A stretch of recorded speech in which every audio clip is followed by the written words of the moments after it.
Hurricane Nate made landfall Saturday night at the mouth of the Mississippi River. This is Water Street in downtown Mobile. This is the worst hurricane that has impacted Mississippi since Hurricane Katrina. Breaking tonight, a note found in the hotel room of Las Vegas shooter Stephen Paddock.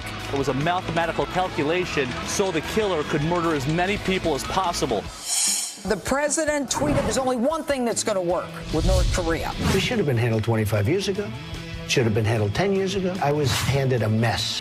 If we could make a deal, at least on a temporary basis, because Obamacare is exploding. It's gone.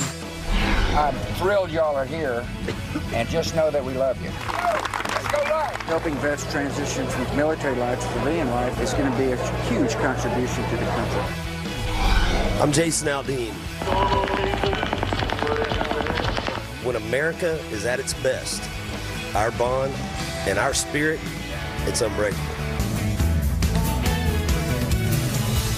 Nice tribute to Tom Petty. What a nice tribute to the victims of the Las Vegas shooting by Jason Aldean last night on Saturday Night Live. They decided to muddy it by talking and getting political. We'll get into that in a minute. Of course. Yeah, we all need a little more Jason Aldean in our life. He says the bond that we have when we are at our strongest, it's unbreakable.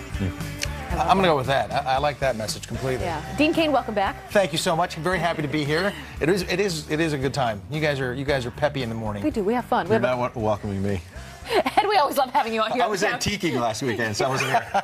That never will get old. You're teaching me all about antiquing this morning. But good morning to all of you. Happy Sunday morning. We do have some serious news we want to get to. All right to a Fox News alert. Nate now downgraded to a tropical storm, but not before making landfall twice as a Category 1 hurricane overnight. The Mississippi coast battling powerful storm surge at this hour and flooding as well. The effects are also being felt in Alabama. That is where we find Rick Leventhal, who is live for us in Mobile, Alabama. Rick, what are you seeing there?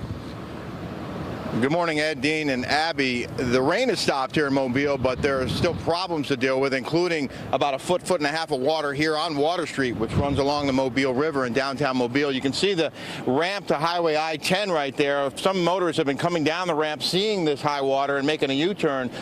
There's one truck that did not and decided to try getting through, and then you see the car next to him with the flashers on.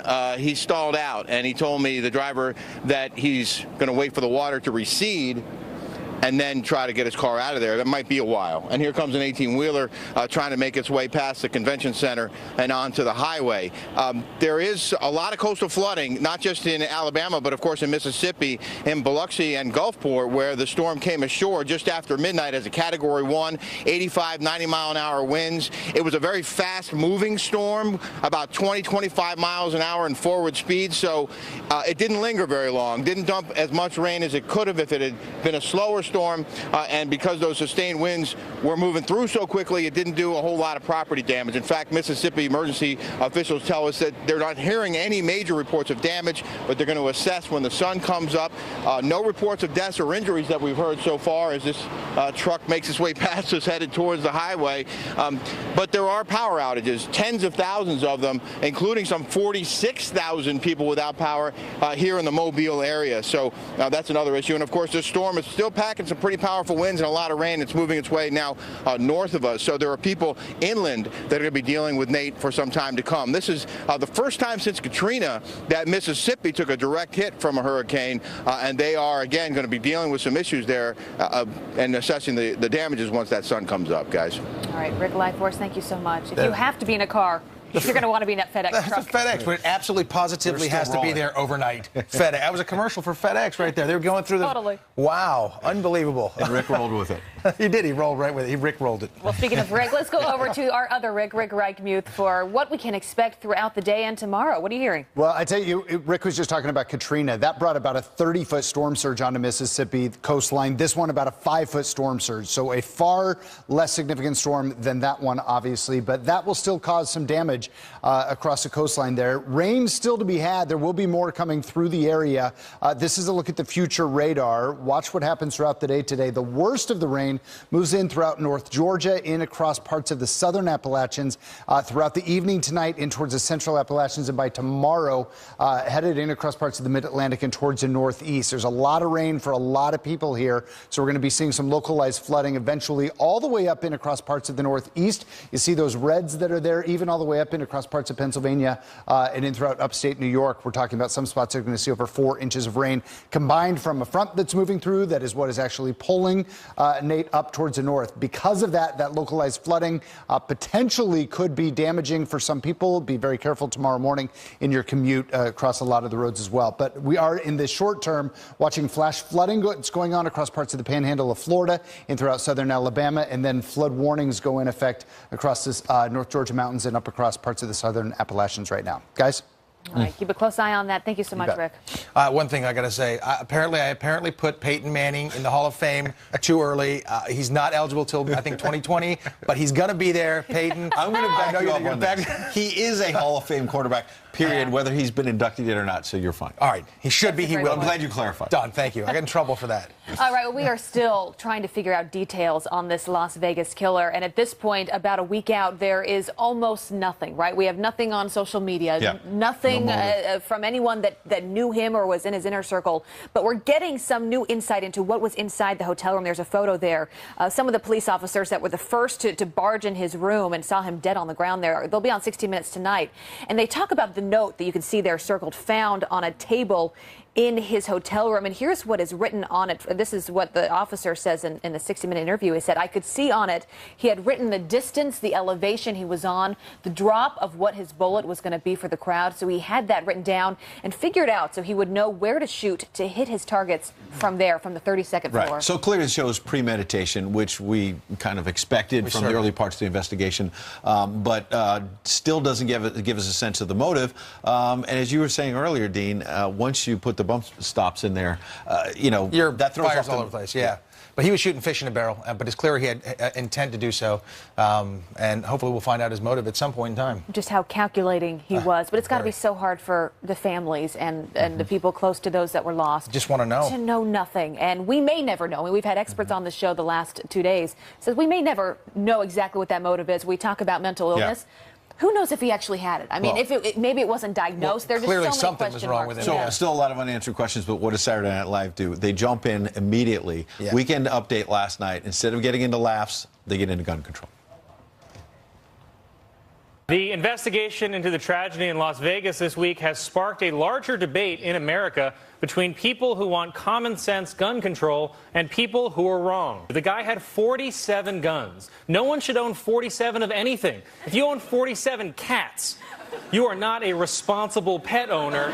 You're a crazy cat lady. Why is it so hard to get gun control in this country? I mean, who are these delicate snowflakes that we can't just tell, no, you're not allowed to have 40 guns anymore, Earl. From now on, you can have 1 gun, max, and 6 bullets. If you can't hit what you're shooting with 6 bullets, then you don't need to be shooting at it. Learn karate or use your words. I'm sick of this narrative that Americans just love guns so much. It's not true.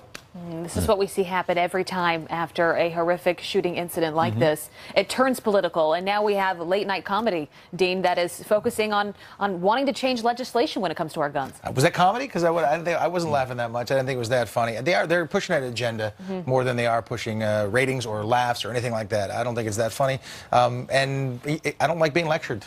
Sitting at home watching it, I don't feel like I want to be lectured about my Second Amendment rights from comedians. It was like healthcare. We saw Chuck Schumer writing talking points basically for Jimmy Kimmel. Writing basically. Here we are. Yes. It's not just the politicians immediately going to gun control. Now it's the comedians as well. Yeah. Well. To me, it gets tiring after a while. It's the same old thing. Something happens, boom, they're going to go and push a political agenda. Next hour, we're talking to somebody who is a survivor who still is for the right to bear arms. So that'll be interesting. Well, you think about the crowd. I mean, this was a country music festival. If you spent any time in Nashville, I'm a huge country music fan. They are all about America. They're about patriotism. And, yeah, they're about the Second Amendment. They are. So it'd be really interesting to hear what he has to say. But still a lot going on the international stage as well. President Trump, he says that diplomacy is dead with dealing with North Korea. And then he says, as he often does in his tweets that we're trying to figure out on these morning shows, only one thing will work with North Korea. Here's what his tweeted. It says, presidents and their administrations have been talking to North Korea for 25 years. Agreements made and massive amounts of money paid. Hasn't worked. Agreements violated before the ink was dry, making fools of U.S. negotiators. Sorry, but only one thing will work. What is that one thing? Well, he's talking about strength. The question is, you know, and he's been showing strength with Kim Jong-un, but the question is, will that go beyond just rhetoric, and is the president readying the nation, readying the world for military action? That's a big question. It's peace through strength. Hopefully it will be peace through strength. But I think he's right. You know, they don't, it's a game for North Korea. We're bad, doing bad things. Give us this, give us this, give us this. Right. We throw them some money. And there it is. And then they go on. It just perpetuates their bad behavior, like a parent. Like, if that was my child, I'm not going to keep giving him money for doing the wrong thing. Yeah. I'm not saying North Korea is our child. Don't get me on that one. But they certainly act like one. They're acting like a very petulant child at this point in time. So I think strength is the right way to go with that. I think, and that's the right way to handle them. The same thing with Iran. All right, well, stay tuned, because that challenge is not going anywhere anytime soon. But we do have some other headlines I want to bring you this morning. London is still on edge after a man drives his car into a crowd at a major tourist stop yesterday. Metropolitan Police still looking for witnesses at this hour. At least 11 people were injured near the city's Natural History Museum. The driver detained at the scene. He was later arrested. Police say the incident was not terror-related and is being treated as a traffic collision. None of those injuries, thank goodness, were life-threatening. And President Trump expected to sign an executive order next week making it easier for people to buy health insurance. The move aimed at rolling back regulations put in place by former President Barack Obama. The order will direct the departments of HHS, Labor, and Treasury to make it easier for people to group together and buy insurance through association health plans. It will broaden instructions for the agencies to explore ways to loosen regulations and possibly lower their premiums. And we were talking about him earlier. Jason Aldean taking the stage last night, less than a week after performing during the Las Vegas massacre. Aldean giving an emotional tribute to shooting victims to open Saturday Night Live. We hurt for you, and we hurt with you. But you can be sure that we're going to walk through these tough times together every step of the way. Because when America is at its best, our bond and our spirit, it's unbreakable. Hey, that's a great message. Yeah. It's a message I took. You feel a lot better listening to that. I have chills. Absolutely. Yeah. Congressman Brad Wenstrup, meanwhile, saved House Majority Whip Steve Scalise after he was shot during baseball practice. Is he now willing to work with Democrats on gun control in the wake of Las Vegas? We'll ask him next. Plus, former President George W. Bush leading our wounded heroes on a bike ride around his Texas ranch. There he is right there, and speaking exclusively with our Dr. Mark Siegel. They all help each other. Vets helping vets is the best way to help people transition from the military to civilian life. More of that interview just ahead. Closing that loophole would in no way curtail, diminish, inhibit Americans' Second Amendment rights. We'll be looking into that over the next short period of time. The NRA has said is we ought to take a look at that, see if it's in compliance with federal law, and it's worthy of additional regulation. But does this move fall right into the Democrats' gun control agenda? GOP Congressman Brad Wenstrup is a former military combat surgeon who treated Steve Scalise when he was shot during their ball game last June. He's a hero. He joins us now. Hello. Good morning. Can you hear us, Brad? How's it going? You are a hero, my Can friend. you hear me? Yes, sir. You are definitely a hero, without a doubt, who rushed through gunfire to get to Steve Scalise. And a lot of people did that this last weekend in Las Vegas. It's amazing. People like you should be lauded. But does this play, banning the bump stock, does that play right into the Democrats' hands for gun control? Well, I think that one of the first things we need to do is, amongst many things, is take a look at why ATF approved bump stocks to begin with under the previous administration. What was their reasoning? What was their position on it? And I think that that's worthy of conversation for sure. The president said we will have a conversation on gun control or on gun laws, if you will, and I assume that that will happen. It usually does come out of an incident like this. Look, I'm a doctor, and I look at things in a preventive way, and I try to look at common sense solutions. There's one thing that's black and white through this entire issue, and that's that this is pure, unadulterated evil.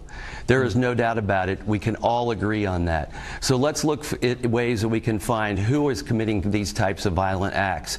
Let's look at studies. Most of the violence that is done with guns are suicides. I don't know if you can prevent that, but you just start looking at how to prevent suicide. If you start looking at the next factor that leads to gun violence, it's usually within gangs. The numbers show it's males between 15 and 35. Let's intervene in that area in ways that may be effective. The other place is domestic violence. But the fact is that there are people that are going to do evil things. So, you know, Saturday Night Live, they might have thought that was funny, but they didn't talk about cars, or in the case of Timothy McVeigh, fertilizer. Sure. So, Congressman, what is the balance? As you say, as a doctor, you want to find reasonable solutions. You have even the NRA saying, look, we should maybe regulate these bump stops. But then you've got Nancy Pelosi, the Democratic leader in the chamber you serve in, basically saying, look, I want this to be a slippery slope. I want this to lead to all kinds of other gun control measures. So where do you find the balance? Well, I would disagree with her. We're going to protect our Second Amendment. There's a reason we have our Second Amendment. It was really driven out of trying to prevent ourselves from being overrun by tyranny. People have the right to defend themselves. But again, the bottom line is use some common sense here. What is the reason? And in this guy that just did what he did in Las Vegas, we may never know, unfortunately, what motivated him. But by and large, let's look and see what motivates people to take on these types of actions and see if we can intervene in that way. All right. Because evil is evil. You can make these look, murder's against the law, but he certainly intended to murder. Congressman, Dean Cain said it. He's right. You're a hero. Yes, sir. Thanks for saving Steve Scalise's life. I'm sure it brought a smile to your face as it did to all of ours when Steve Scalise threw out that first pitch at the Washington Nationals game a couple nights ago. Thank you very much and have a wonderful week. No doubt about it. Thank you. Thanks, Good Congressman. seeing you, sir. Coming up, this father and his 2 young kids were killed by an illegal immigrant, smashing into them on a Texas highway. But that illegal immigrant only got 2 years in prison. We're going to get into the details next.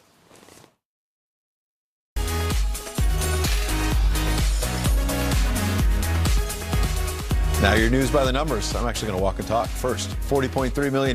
That's how much the Republican Party is racking up in small donations, mostly fueled by President Trump's rabid supporters. Next, $80,000. That's how much former President Obama is shelling out to be a member of a private golf club near D.C.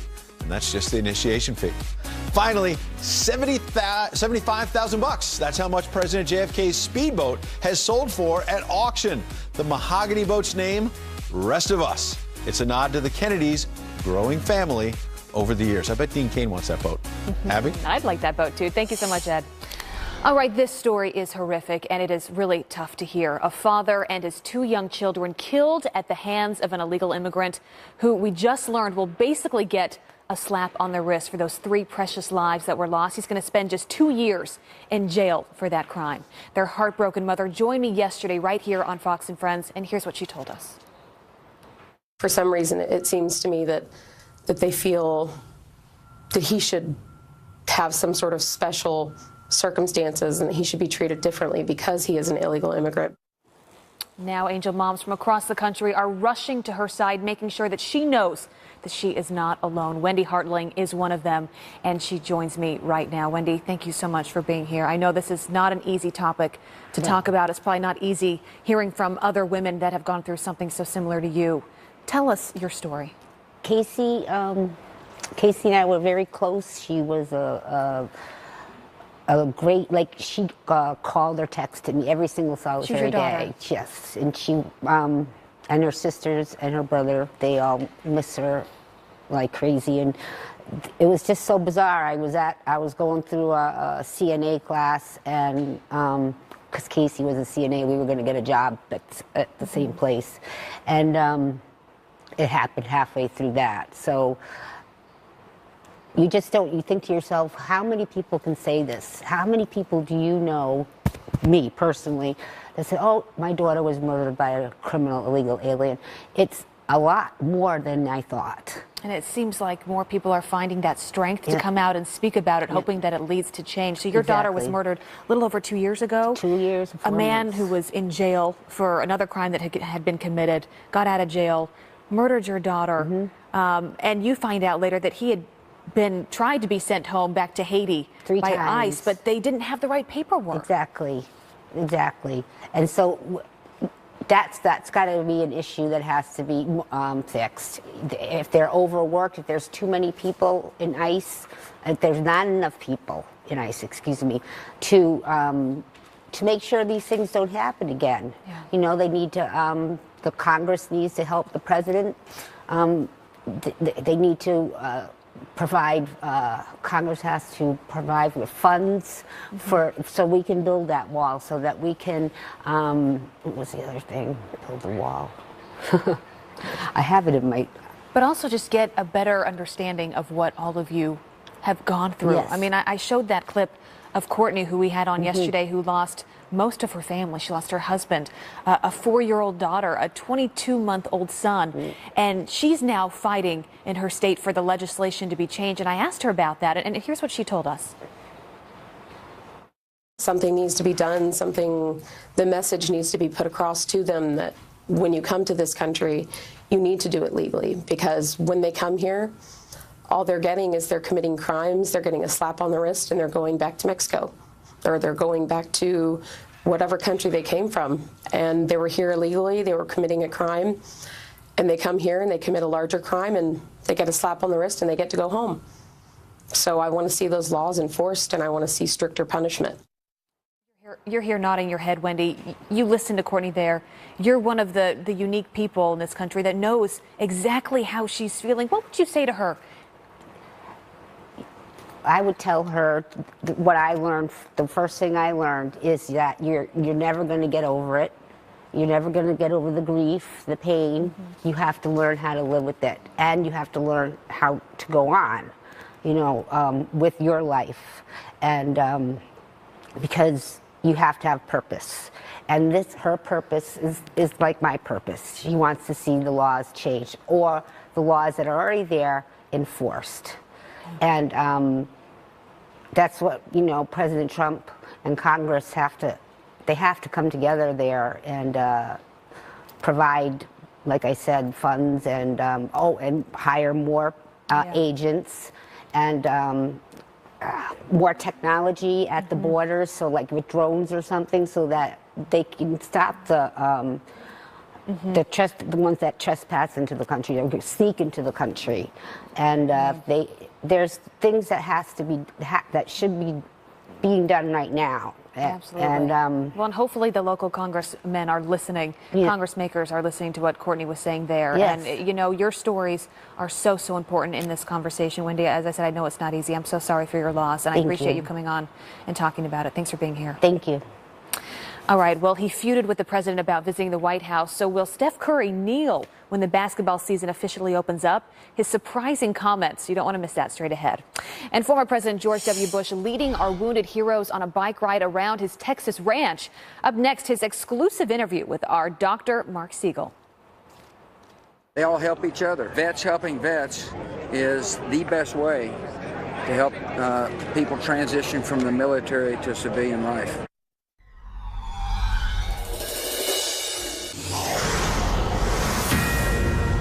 Nate may have been downgraded to a tropical storm, but the threat remains as the system moved north. Alabama and Mississippi battling powerful storm surge at this hour, as well as very dangerous flooding. Chief Meteorologist Rick Reichmuth has been tracking Nate for us all morning long. Rick, what can you tell us? Yeah, it's always an interesting thing. Anytime a storm moves across land, it very quickly becomes a tropical storm. It weakens and then is downgraded. That doesn't mean that the dangers inland change at all. In fact, we're going to watch this storm very quickly continue to move fast. That's been the one blessing with this storm, is that it's been moving so fast all along. It hasn't had any chance to stay in one spot and rain for so long. But by the time we get towards tomorrow evening, storm's going to be all the way up in across parts of New England.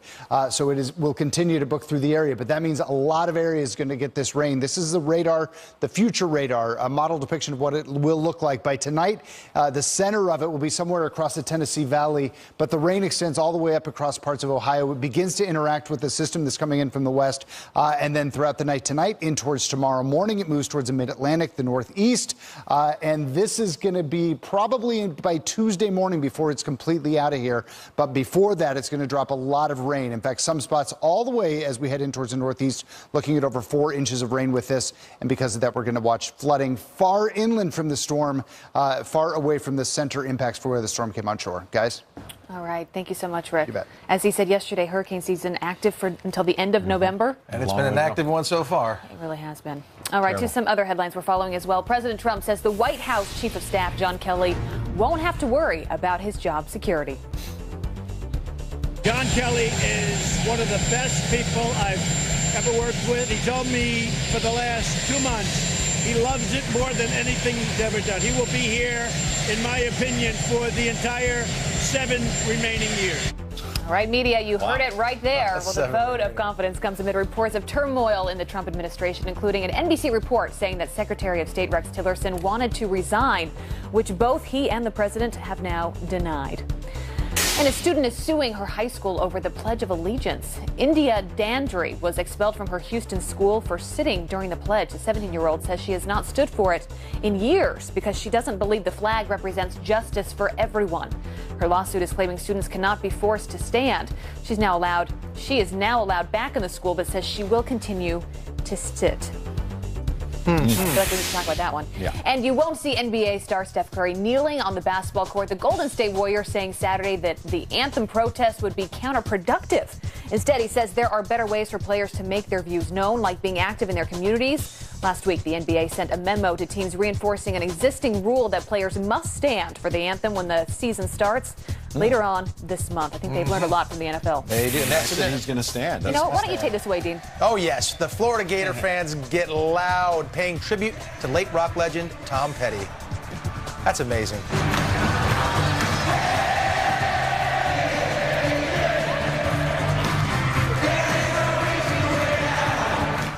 Oh, this is great.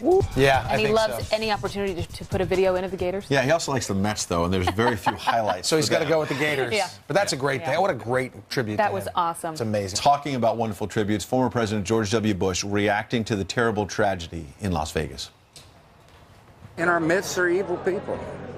The more we learn about this guy, I'm confident the more we'll find he was a sick man. While his one act of hate can't overcome the compassion and sympathy people all around the country feel for the victims of that shooting.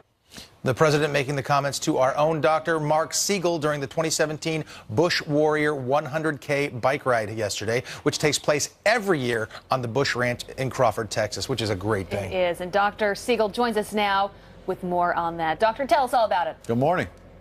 How your legs feel? Hi, Abby. Hi, Ed. Hi, Dean. Good to see you. Today is day 2 of the ride, and the ride is focused on the invisible wounds of war, building networks against the wounds you can't see, wounds to the brain, psychological and physical, that are often worse than the ones you can see. Now, yesterday, I spoke to President Bush about his genuine commitment to our vets. Take a look. I'm thrilled y'all are here, and just know that we love you. Let's go ride. Dave Smith talked to me this morning, and he's talking about, again, mountain biking. Yeah, you have to stay behind the commander-in-chief, he said, but I responded, I don't think that anybody could actually ride ahead of this guy. Of course he could. Smith is strong. The fact that Dave Smith came here means a lot. Dave lives in Norway now. At one time he was suicidal, and thankfully he walked back and got his life back together, and he's doing great. And a lot of it had to do with serving other people. He got his spirit back, now married, and seems great. Really a happy guy. Here at the Bush Center, we focus not only on the vets, but on the caregivers. And these wives have been through, you know, a lot. And I wanted to honor the wives and Marlene as well. And that's why I put her in the painting. I thought it was a sweet moment. It's truly amazing. I interviewed yesterday, and he talked about a great moment when he first took off his sunglasses and connected with his son. Rodriguez is a great example. He's an awesome guy. Michael's a part of this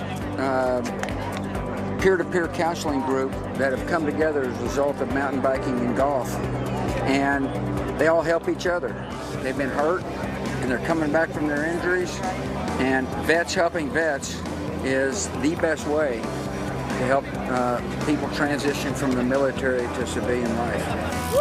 Why does it work? It works because, well, first of all, we figured out what does work. In other words, we're not trying to reinvent things. What we've done is looked at all these different programs, and it's really a 3-step process for a vet. 1, admit you got a problem. Pretty logical. if a vet kind of keeps it inside, no one will understand what I think, you know, no one can possibly relate to what I feel like, and doesn't share, obviously that leads to, you know, negative consequences. Secondly, when you seek help, you and I can be, you know, we can be sympathetic, but we can't possibly relate to what it's like to see a friend killed in combat. And yet there are others who can. And here in this group, people have progressed from severe depression, a severe case of PTS, to moderate case, in some case, you know, a light case of it, and they can share with their pal what it took. And so it's logical, and it works. Helping vets transition from military life to civilian life is going to be a huge contribution to the country.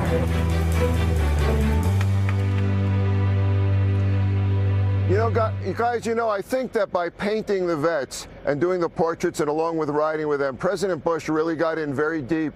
He talked to me about how one couple, Marlene and Rocky, just the way they clasped hands together, as you saw in the package, she was able to show support. Or Michael Rodriguez, former Sergeant Michael Rodriguez, he had sunglasses that he had to wear because of brain damage.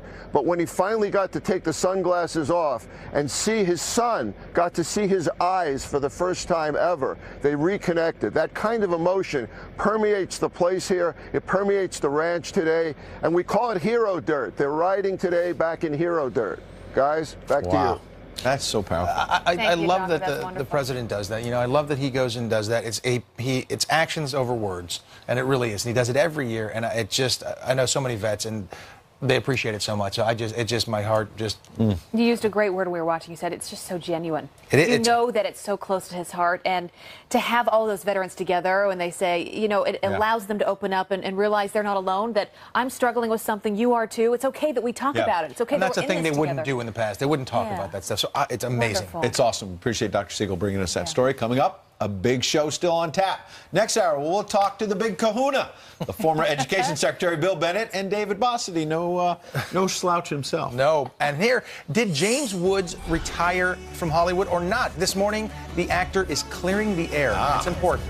We have Dean for that. Yes. I'll talk about that for sure.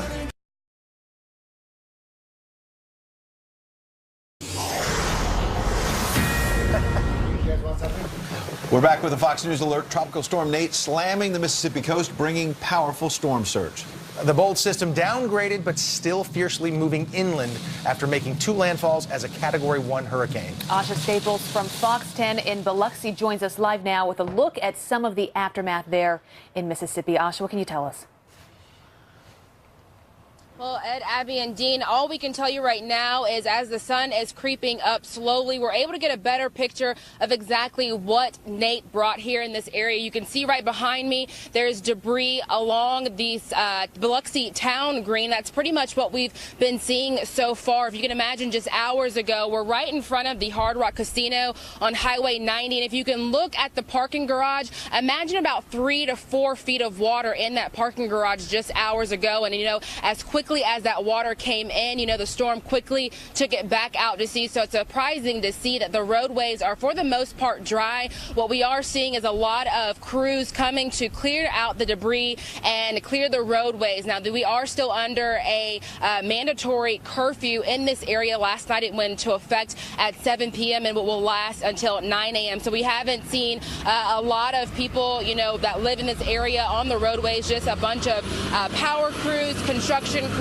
clearing the roadways and cleaning actually the parking garages, the parking decks, and the parking lots of these casinos here. A lot of power is out in this area. As you just saw, Mississippi Power crews just drove past, and we're told that about 25,000 customers along the Gulf Coast is without power at this hour. So, of course, in the next couple of minutes to an hour or so, they will be restoring that power. So this is exactly what we're seeing here in the Biloxi area, and we'll be able to get a better picture as more sun comes out within the next couple of minutes. Live in Biloxi, Asha Staples, Fox News. All right, Asha, thank you so much for that report. We'll be thinking about you all today. In and out of there really quickly then. Yeah, a quick storm. A quick one. All right, an update to a report that we had earlier on the show, someone who you may know, Dean. James Woods. Well, we all know each other in Hollywood. Of course, we all know each other. Apparently, James Wood, he hinted that he was retiring when he listed his home for sale after admitting, of course, that he's been blacklisted as a conservative last August. Yeah, he listed this Rhode Island home for sale. He's apparently got like 4 properties there.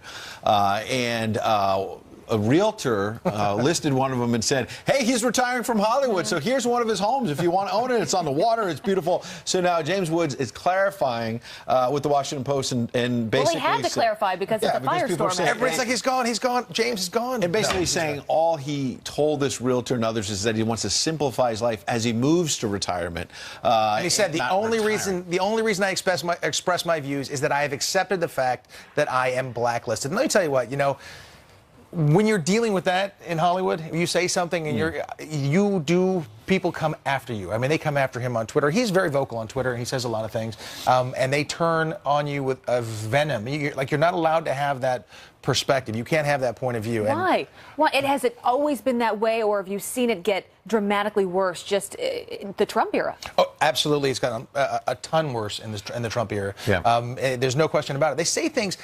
If it were reversed and you were saying things about President Obama with such vitriol, now he was a much more eloquent speaker, and there's no question about that. But if you had said those things to President Obama, wow, you would have been, forget it, you really would have been done. So to be crystal clear, James Woods is not retiring, but if you want a nice property on the water in Rhode Island, Abby, he has the property for you. He's just trying to simplify his life a little. He's too good an actor to retire. He really is. And if you want a little entertainment, apparently you got to follow him on Twitter. Yeah, He lets his voice be heard, which, as you're saying, you've got to do. If you're in Hollywood and you don't always agree with the Hollywood crowd,